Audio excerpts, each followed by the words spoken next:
They knew for a fact this couldn't be fusion for one very simple reason. They were still alive. Today we're going to be looking at another one of BobbyBroccoli's videos, specifically the dead grad student problem, or part 2 of his series on cold fusion. If you haven't seen my reaction to part 1, I'll pin in the description. For those of you who don't know me, I'm Tyler Folse. I'm a nuclear engineer with a little over 10 years of experience in the commercial nuclear power industry, from engineering operations to emergency response. I don't claim to know everything there is nuclear, but I can certainly share some knowledge. Let's check this out. Stephen Jones is a soft-spoken man.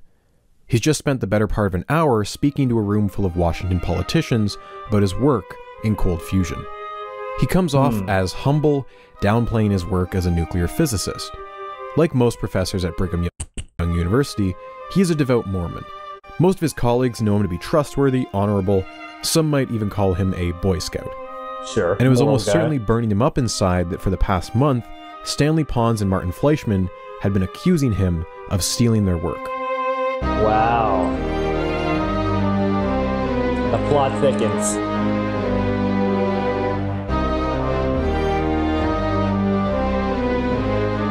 Part 2, death. That's ominous. Stanley Pons and Martin Fleischmann are remembered as the fathers of cold fusion, for better or for worse. And that's the fathers of cold fusion, more like the scam of cold fusion, not actual cold fusion. Because they went public in a now infamous press conference on March 23rd, 1989. And 1 month out from that, they were asking Congress for $25 million. As Fleischmann mentioned in their announcement, small loan. He and Pons had funded their experiment with $100K of their own money, and they had no other financial support. But what he didn't say is that in the year before they went public, they did try to get external funding. And that process had set off a domino effect that resulted in a leak, and was ultimately the reason they had went public an entire year and a half before they intended to. Through much of the 1980s, Pons had been funding his work through grants awarded by the Office of Naval Research. But when he approached them about his cold fusion research, they didn't think it was a good fit. After some shuffling around, Pons resubmitted to the Office of Advanced Energy Projects at the Department of Energy. The office had a bit of a reputation as the Office of Hail Mary.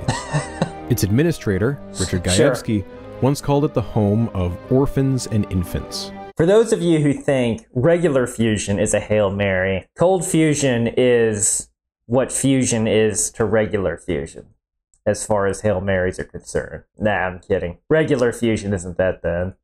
What he meant by that was his office was the last chance for projects that were considered too crazy for other departments. Pie-in-the-sky pitches that still deserved at least a little bit of funding.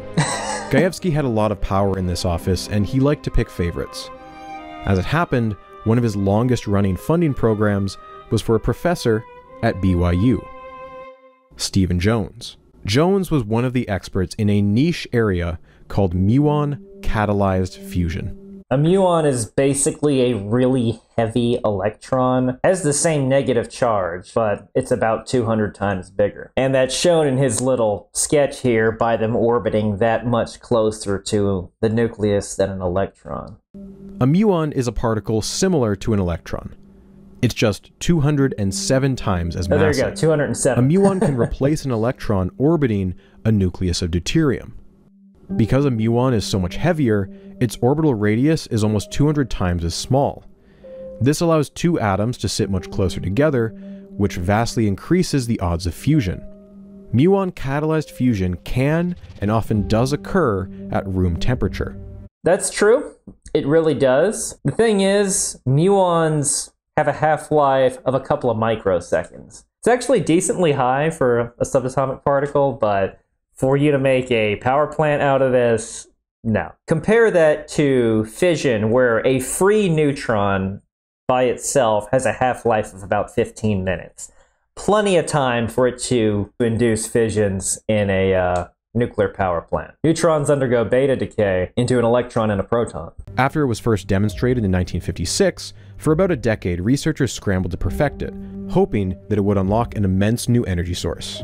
And in fact, a New York Times article from 1956 even referred to it as, quote, cold fusion. Note that I saw in that square it said muon fusion. It's really muon assisted fusion. The things that are actually fusing are deuterium, tritium, or even this same deuterium-deuterium reaction that was talked about heavily in the previous video. But the muons aren't actually fusing, they're helping.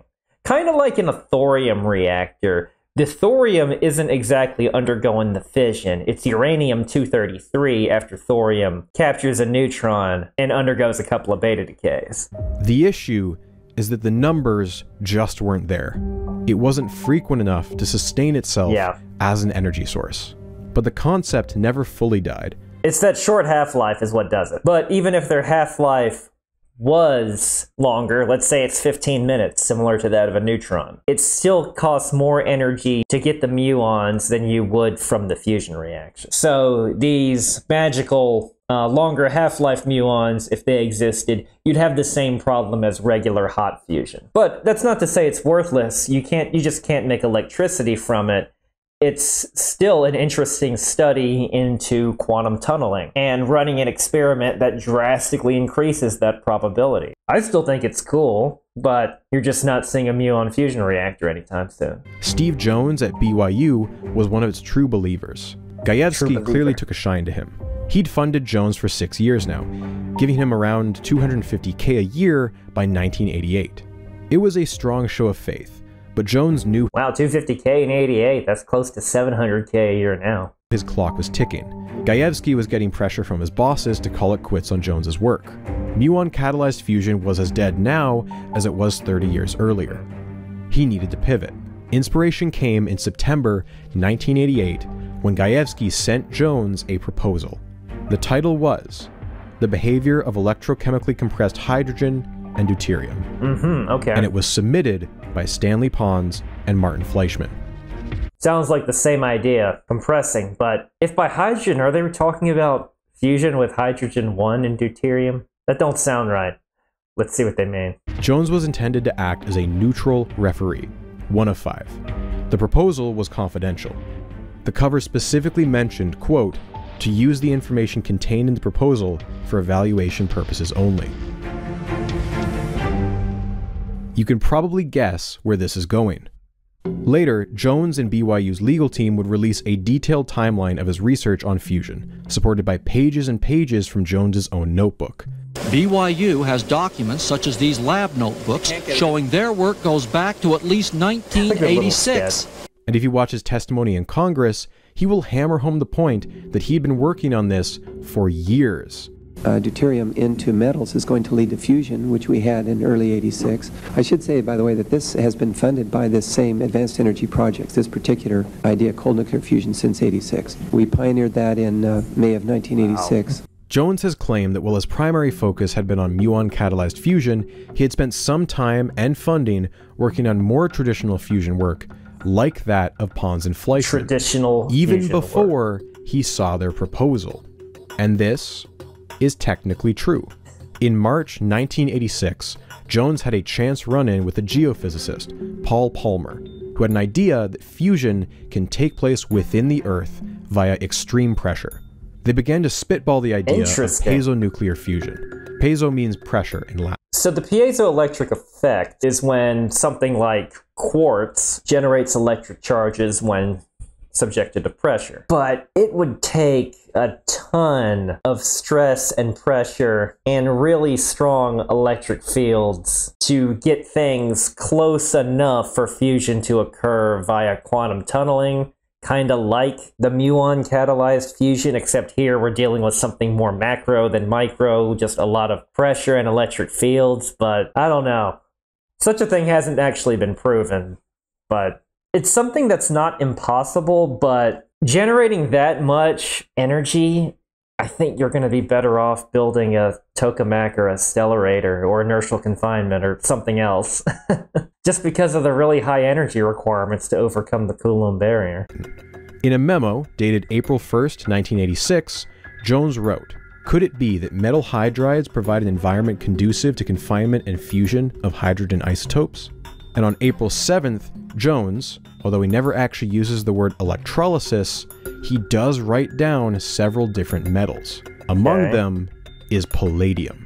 In one of his annual updates to Gajewski, he mentioned this piezonuclear fusion idea. I mean, here we are, back to its ability to absorb hydrogen.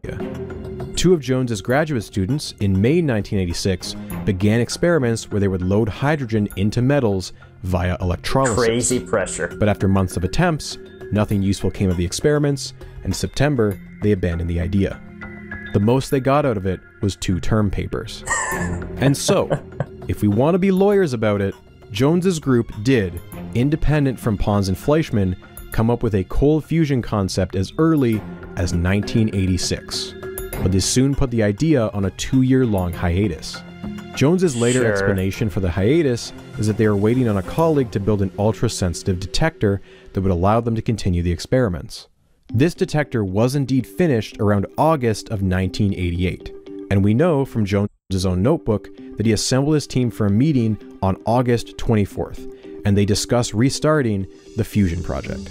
But then, and this is where it gets a little suspect, his notebook has a 29-day gap where he does not mention the fusion project. And then finally, he notes on September 20th that he received the Pons and Fleischmann proposal from Gajewski. It is only after this point that his group begins to start up experiments again. The whole saga is full of coincidences both in timing and in location. What are the odds that it's 2 Utah labs, just 40 miles apart, that would be racing to unlock the secrets of fusion? What we do know for sure is that Jones and his team jumped into action only after they had read Pons and Fleischmann's proposal, at a time when his funding was on the verge of ending. And so, by late September, his group was starting up experiments, and Jones wrote back to Gajewski that the proposal should be rejected. Or at least, he needed some clarifications first. And so, he begins to write to them anonymously. To Pons and Fleischmann, here is an anonymous reviewer asking very basic questions, clearly of the opinion that this experiment won't work. Only when they had shared enough details for him to replicate the experiment in its entirety did he change his tune and give it the thumbs up. Pons and Fleischmann had managed to guess that the reviewer was Jones because one of his critiques was that they hadn't cited a 1986 paper by him. And then one day, Gajewski phones up Pons and suggests that since Jones had worked on similar stuff before, they maybe work out a collaboration. From the perspective of Pons and Fleischmann, this was outrageous. Pons had refused to talk about this project to anyone outside Fleischmann or his own family for years, and now as soon as they submit a grant application, they had a physicist trying to force himself onto their paper. Although Pons and Jones have a friendly phone conversation, deep down Pons feels like their work has been stolen. Pons tells the patent officer at U of U that they may have a legal dispute on their hands, and he makes a call to a childhood friend. Gary Triggs grew up with Pons in North Carolina. He was a charming country lawyer who was not afraid to get his hands dirty. It's interesting just how close everything is, and yeah. When the dispute with Jones's group began to heat up, Pons had Triggs flying to town to help him re-strategize. Triggs also acted as a confidant, one of the few people Pons trusted without question. Even before Cold Fusion, Pons had used Triggs as an attack dog when he got into some hot water.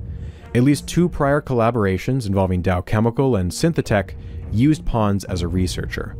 When those companies couldn't reproduce his results, they asked for his data. Pons blocked them by getting Triggs to send cease and desist letters. One of Triggs' first acts in the Cold Fusion saga was to have Pons call up Gajewski and try to get him to admit to manufacturing this whole mess to help out his buddy Jones. If he said anything incriminating, they never did anything with it. Both groups go into overdrive trying to gather data in a race to get their paper out first. The U of U group is working 24/7, swapping out in shifts. The dispute begins to boil over around February, when Gajewski tells Pons that he's putting a freeze on their funding until the dispute is resolved. They've now lost all trust in Gajewski. They start to become paranoid. Both groups escalate the issue to the heads of their respective schools. Both the U of U and BYU administrations take over the negotiations. They arrange for sit-down talks. The U of U team visits BYU and tour the lab on February 23rd. Jones's team is impressed by how well made Pons and Fleischmann's cells are, and Pons and Fleischmann are impressed by BYU's radiation detector. But Jones tells them that he's been at this for 2 years and he wants to publish now. Pons and Fleischmann beg him for 18 more months. They need more time. But Jones says he can't wait. He agrees to cancel a talk later that week, but he's been scheduled to speak at a major conference in May. the American Physical Society. Can't you present something else, they asked him? No, he says he can't. He already submitted an abstract, and in it, he mentions cold fusion. He's given them a no-win scenario. Pons and Fleischmann are at a loss. The final negotiation is an agreement to publish back-to-back submissions to the same journal. After some debate, they agree on Nature, one of the most prestigious in the world. At the end of the meeting, both sides shook hands, but no paper had been signed. Ooh. Nothing written had cemented the deal. Never go by a handshake agreement. It's just not enough. Neither side was happy, and any pleasantries were just performances. Reportedly, by the time Pons and Fleischmann had walked back to their cars, they were calling Jones a thief. What if one of the papers got rejected and the other accepted? That paper would get all the credit. They believed there was only the nuclear option left. I see what he did there. Go public immediately. BYU fusion researcher Stephen Jones says the U breached an agreement with Brigham Young University by announcing its fusion discovery to the media last month. Jones says the two universities had agreed to announce... I didn't realize that in watching the previous video. Now things are making a little bit more sense as to why they went public when they did. Their separate findings simultaneously. It was still clearly a bad idea, but I guess they felt like they were in a no-win scenario. There was no commitment, no promise of any sort that we wouldn't go public. Around March 13th, Jones gets the feeling that Pons and Fleischmann are going to screw him over. He phones them and they tell him something that is either, quote, a threat or a warning. Ooh. He can't tell which. And so they hold their press conference on March 23rd without any heads up to BYU. At the press conference, a reporter asks if they are aware of any other group doing similar work. VP of Research James Brophy takes the mic. He says he wasn't aware of any other group. Something he knows for a fact is a lie. And with fusion coming to the forefront, the big rivalry between BYU and the University of Utah is no longer over football. Okay, so now what's the deal here? Is it because somebody stole it? BYU says settle it over a football game. See how that works out. That we were working on it together, and that he came out first so he could get all the publicity. Imagine that. Fleischmann and Pons would go on to say many years later that they did not name their discovery cold fusion, that it was Steve Jones who was responsible for that. A couple weeks later at a conference in Italy, Fleischmann and Jones will have a private conversation in the hall. Reportedly, Fleischmann will apologize for how things got out of hand, but you can't put that cat back in the bag. By going public early, they had doomed their careers. Jones had found out about the betrayal when the Financial Times called him asking for comment. Jones was furious, but he feels a sense of relief at the same time. Knowing he's been betrayed rather than waiting for it is almost freeing. He goes on vacation with his family for the Easter weekend. They mail the paper to Nature as soon as possible. No one from his team will be going to the airport on March 24th to meet with Marvin Hawkins. And that leads us back to where we started. Marvin Hawkins, Pons' PhD student, clutching an envelope in a FedEx at the airport. A TV crew is there to film the meeting that won't be taking place. He'll end up submitting the paper and going home. Hawkins' name didn't make it into the history books the same way Pons and Fleischmann's did. He's not a protagonist, but his story is still worth telling. Marvin Hawkins was 27 here. In the fall of '88, he was pretty much wrapped up with his PhD work. The only thing left for him to graduate was to write his thesis. If he focused on writing, he'd be out in just a couple months. It was in his best interest to try and get it done sooner rather than later, because after all, he was the sole source of income for a family of 5. He had taken a 2-year break from school for his Mormon missionary work, so he was a bit behind his academic peers. He needed a decent paying job. But in October of 1988, Stanley Pons, chair of the chemistry department, approached him with an offer. He was working on an incredibly interesting fusion experiment. Well, actually, it was more than interesting, it sounded groundbreaking.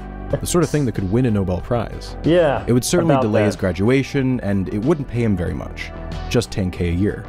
But Marvin recognized it as the once-in-a-career opportunity that it was. And to work with Martin Fleischmann, too?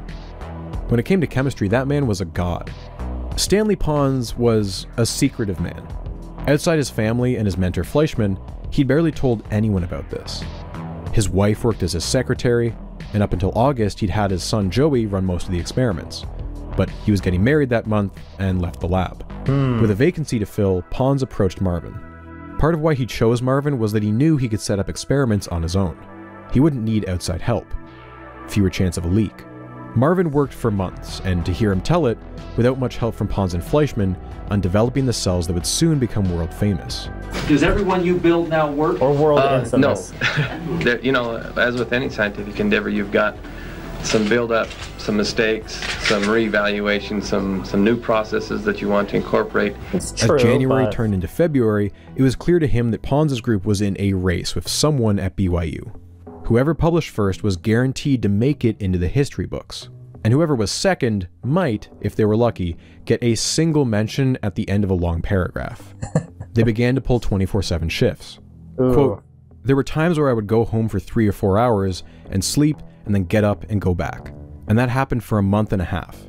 No weekends, no nothing. Your kids kind of tend to wonder who you are." Jamie Hawkins, Marvin's wife of 5 years, said simply, "Yeah, doing nuclear engineering work, I remember working some busy outage-related jobs where you go in, where it's basically 4 on, 1 off for upwards of a month. That was before I had a kid, so I can only imagine trying to do that and raise a family. And this sounds so much worse, so much more painful." It brought on a whole new meaning of the term widow. Having Marvin away from home was difficult, Jamie said, but we could see it was for a great purpose, so that made it a little easier to deal with. Uh-oh, I'm looking at the title of this video. Something tragic happened to him. Quote, "Obviously it's been very stressful on her. She's been very supportive. She's even come in from time to time and helped me collect data just to try and maintain some kind of relationship. It's not been horrible, but it's been hard." His kids missed him at home. Yeah. Their daughter was old enough to understand it was important for her daddy's job, but their younger son was emotional. Pons seemed to recognize what a sacrifice Marvin was making, especially as a young father. Quote, "Stan would call me numerous times and say, 'Jamie, I'm sorry that Marvin's never home, but realize soon Hawkins, Pons, and Fleischman's name will be in the lights.' Hawkins' name never made it on to the paper." Wow. 2 days before the announcement, Pons gives him the bad news. The school, for legal reasons, thinks it's better if it's just... I mean, looking at it in retrospect, that might be for the best, but still. ...him and Fleischman on the paper. Marvin is devastated. In the couple days after the March 23rd announcement, the energy around the Utah campus was frantic. News crews were everywhere, and everyone wanted to catch a glimpse of the famous cold fusion cells. Someone had also allegedly stolen the transparencies Pons and Fleischman had used in their press conference. And the day after the announcement, Fleischman took a plane back to Europe, where he'd be for a few weeks. Now, that meant Pons had been left alone, mentor, receiving more public attention than he'd ever had in his entire life. Phone calls were ringing all hours of the day, news crews wanted to interview him, his email account got hacked. They had to change his home phone number just to stop the ringing. In a profile for the Deseret News, Pons described himself with one word: scared. Emotions can get absolutely destroyed. That's a lot of pressure. It's not that much more. For me, he's the same guy. The kids say, yeah, there's Dad on TV, and they run on and play. We don't know when we're going to have dinner. People want to talk all the time. We always say we're normal. We're still the same as ever. Soon, a mysterious man from MIT would roll up, uninvited, and began asking questions. He only left when Pons tried to contact security. So with all of this context in mind, Pons realizes on March 26th that some of his lab books were missing. With Fleischman gone, the only other person who could have the notes was Marvin Hawkins.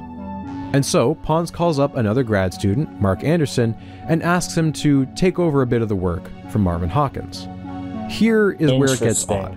Hawkins attests that Pons and Fleischman asked him to make a copy of the notebooks and protect the original.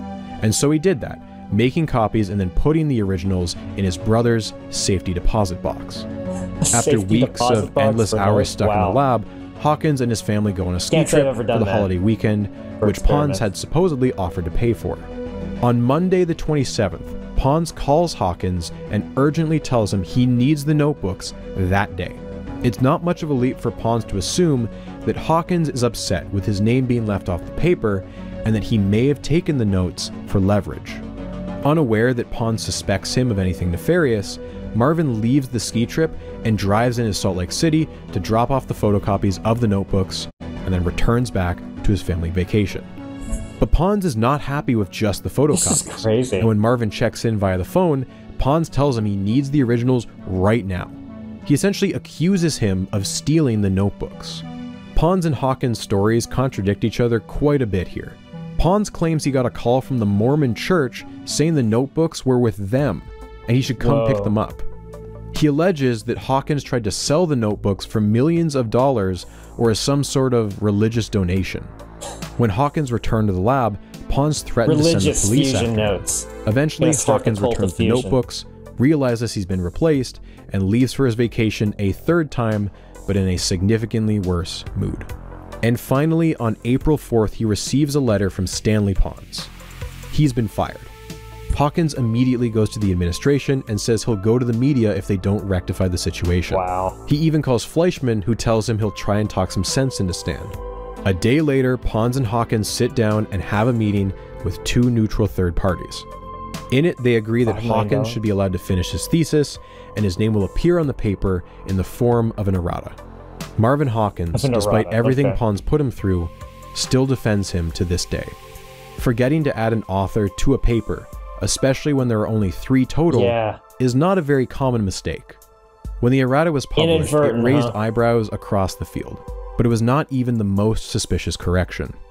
A small detail, easy to miss, suggested something deeply wrong about the science. A mistake so fundamental that some would accuse them of fraud.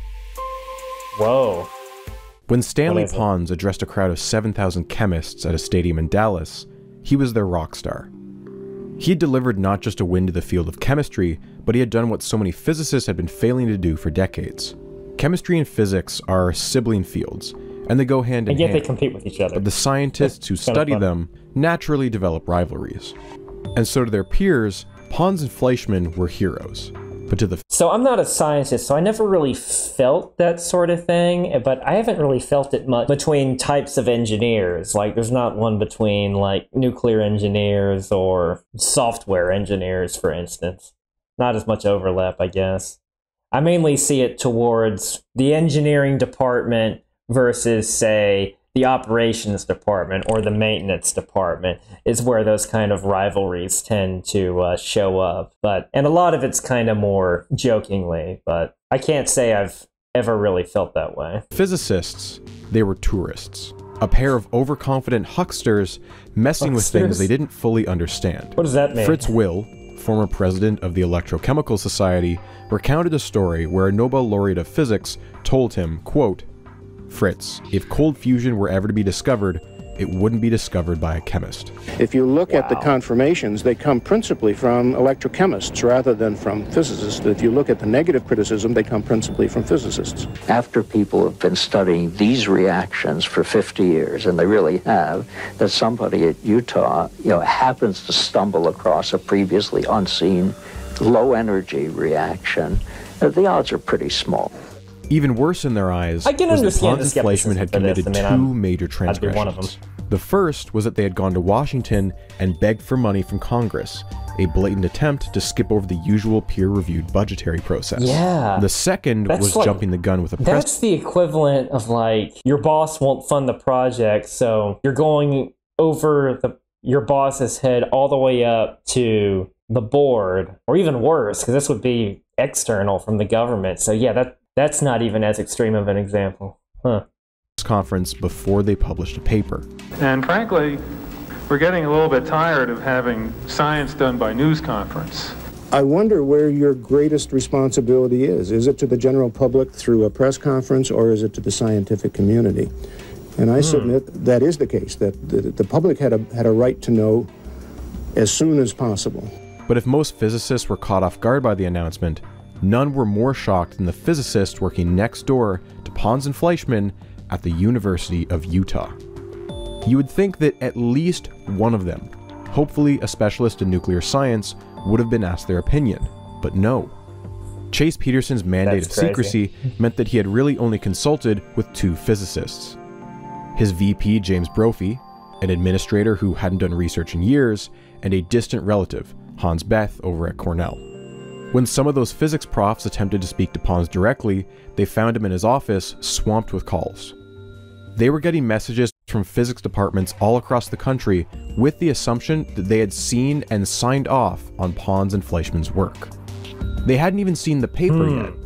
Now their credibility was on the line, despite having nothing to do with the work. This is going to reflect badly on anyone involved or anyone even adjacent to it. At least everywhere I've worked, the review step was treated as more sacred, meaning the penalties were worse for the independent reviewer or the peer checker, even when it comes down to, say, a plant operator manipulating a valve in the field, making sure it's the right one. If an error were to be made and the peer checker or the supervisor didn't catch it, those were the people that the accountability measures were more severe. They were not afraid to tell the local news exactly how they felt. Before you commit yourself publicly and make a big hoopla about it, that you still do the critical work necessary to make sure you're absolutely certain. They say they're embarrassed by last Thursday's announcement to the world before scientific peer review has had a chance to decide whether this really is or is not a breakthrough. But even when the paper eventually got published on April 8th, many physicists were shocked by its quality. The nuclear physics part of the program was not done in a very careful way. The papers that were written by both groups were papers that, had they been written by my graduate student, I would not have let them publish it. I would have said, go back to the laboratory and finish the job. The text had several errors and contradictions, all of which suggested to experienced scientists that the paper had been prepared in a rush. Although both clearly intelligent chemists, the general consensus was that Pons and Fleischmann had waded into an area way outside their expertise. Whatever their conclusions, they were almost certainly the result of several blunders. And it seems like they felt their hands were forced, so this was just panic at this point, based on what I'm hearing. Many physicists didn't even bother reading the paper. They knew for a fact this couldn't be fusion for one very simple reason. They were still alive. They would get some nasty dose, because their little battery experiment... nothing with regards to radiation protection. Their skin hadn't been irradiated to a crisp. The fusion of two deuterium atoms has been studied since the 1920s and is one of the most well-understood nuclear reactions we know about. As soon as fusion happens, you get an excited helium nucleus with 2 protons and 2 neutrons. But it only lasts for a moment, because it's unstable and will end up decaying into one of 3 radiation branches. In the first branch, the helium loses a neutron and sends it flying. In the second, the helium loses a proton, which leaves an atom of hydrogen with 2 neutrons. This isotope has its own unique name, tritium. The first 2 branches occur approximately 50% of the time. They're evenly split. The third branch is the most rare, with less than 0.5% chance. Sure. It stays as a helium-4 atom, but it ejects a super high-energy gamma ray as a photon. All 3 of these branches produce one high-energy radiation particle, either a neutron, tritium, or a gamma ray. So as far as which one is worse for you, well, there's something called a quality factor when looking at radiation dose and their effects on the human body. Gamma rays will just pass straight through you. You're going to need a lot of shielding to protect you from that, and this is a high-energy one. By most standards, 5-8 inches of lead will do it, but this is pretty high energy. So that isn't going to stop all of it. Tritium undergoes beta decay, so an electron. So it's a bit of high energy radiation that also decays as well. So kind of double duty. As far as the tritium itself, though, it's heavy, but you really don't want to ingest it. I mean, after all, it's tritium. It's a form of hydrogen. You can have tritiated water. So talk about don't drink the water. And then we give you to the neutron, which is most hazardous. Anywhere up to 5 to 20 times worse than a gamma ray or a beta particle, for that matter, in terms of what it does to the human body, just because it's bigger and it's fast. Neutron dose is the reason why you can only get so close to the reactor at a nuclear power plant while it is operating. And that's going to be the one that causes most damage to the human body the most quickly. But really, all 3 of these are nasty, if you're going to be this close to an unshielded fusion core. In other words, you cannot have heat without radiation alongside it. And remember, according to Fleischmann, they saw 4 watts for every 1 watt they put in. A single fusion reaction would produce about 1 trillionth of a watt, meaning to generate 4 watts, as claimed by Fleischmann, that would be around 2.5 trillion neutrons per second. More than enough to burn the skin off your body. So that begs the question. And forget the burning the skin part. During the Demon Core accident, one of the high dose aspects was neutron dose, because they essentially made a small reactor for a very brief period of time by it achieving a critical mass and undergoing fission. This can cause a bunch of nasty internal dose that can lead to horrific internal bleeding, acute radiation poisoning. So the point is, this is more than enough to end it. Question: how many neutrons did they see? Well, in their paper, they reported just 4,000 per second. So neutrons are one of the big ways of telling if you achieved fusion or not, is they need to be measurable on a neutron detector. So 4,000 neutrons per sec, okay. 1 billion times too low. An amount so low, you'd basically feel no adverse health effects. This issue became known by physicists as the dead grad student problem. The problem was that there wasn't one. At this point, aren't you glad their experiment didn't work? If Pons and Fleischmann had spoken to even one physicist at their school, they would have pointed this issue out immediately. But through a you don't even have to be a physicist. You just need to know a little bit about radiation protection to know about neutron dose rates. They could have spoken to a technician at a hospital, for instance. Combination of overconfidence, ignorance, and their desire for complete secrecy, they didn't ask any of their U of U peers. This is far from the only neutron number that they've shared. At his talk in Dallas, Pons mentioned a figure of 10,000 neutrons per second. And when Pons and Fleischmann recounted their mythical... So these numbers in neutrons per second is a bit of a weird unit. Usually most detectors have something on the order of counts per minute. I mean, yeah, they just did a simple conversion. Obviously pretty hard. Obviously not hard to do, but it's kind of a weird way of reporting things. But it was also a different time period, so maybe it was more standard back then. Meltdown, they can't get their story straight at all. Fleischmann once said that the meltdown produced, quote, no untoward radiation. And Pons said that there was no noticeable radiation. Well, clearly they made a lot of radiation, it just wasn't behaving untoward, whatever that means. Detected. And then even later, they gave a third version, where he said that the lab was, quote, contaminated. Okay, so then which is it? No matter the number, they were anywhere from 1 to 10 billion times fewer neutrons than they should expect. Interestingly enough, it's possible for them to have produced a lot of neutrons without contaminating anything if it was over a very brief period of time. Now, the other thing about neutrons and why their adverse effects are considerably worse than anything else you see on this little whiteboard is they can activate things when exposed to a neutron field over time. That's a design consideration that needs to be taken into effect in any reactor design. And by activate, I mean something, say a metal, absorbs a neutron, and then it becomes radioactive. So now you have other radioactive material to work with, and you also have, say, alloys or materials that have become embrittled by the neutrons. Granted, it's nothing that can't be fixed with maintenance over time, and you'd eventually need to replace bits and pieces of your shielding, but it's something that any nuclear engineer would account for. Orders of magnitude upon orders of magnitude. Their method for establishing the background level of radiation was not exactly reliable either. Pons and Fleischmann observed that their neutrons had no clear pattern. They appeared randomly in bursts.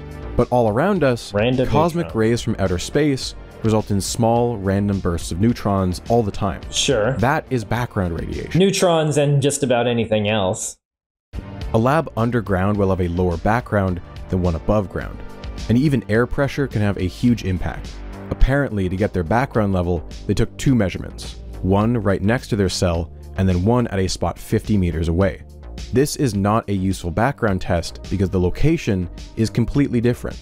They should have instead measured the background at the same location once with the cell removed or turned off. Yeah, that's really how you would calibrate any sort of detector. Use a known source and then use your unknown source, not without changing the parameters that you use to test your known source. Why were they being so vague with their numbers? Well, because they don't usually do this sort of work, they had to borrow a neutron detector. Oh, that's good. Possibly one they didn't know how to operate. We're going to go ahead and call it a part now. Thanks so much for watching. I'll see you again in part 2 of my reaction to this dead grad student madness. I'll see you next time.